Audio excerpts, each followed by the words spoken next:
Siapa sebenarnya kakek tua bersorban putih yang katanya bisa bikin petir menyambar? Hanya dengan satu sabetan sapu lidi. Dalam budaya Sunda kuno, ada seorang pertapa sakti yang dikenal mampu menggetarkan langit dan bumi. Hanya dengan niat dan mantra. Dialah Ki Sunda Sapu Jagat. Legenda menyebut, Ki Sunda Sapu Jagat hidup ratusan tahun lalu di kawasan perbatasan antara Galunggung dan Gunung Papandayan. Ia adalah pertapa yang tak pernah meninggalkan hutan dan dikenal dekat dengan makhluk halus.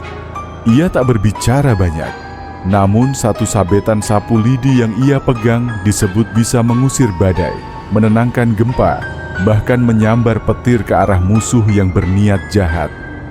Di desa-desa tua sekitar Tasikmalaya hingga Garut, masyarakat masih menaruh sesajen di batu-batu besar sebagai bentuk penghormatan pada beliau.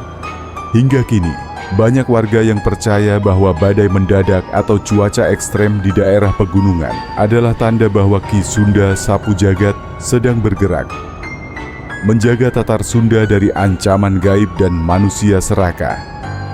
Pernahkah kamu mendaki gunung dan merasa seperti sedang diawasi?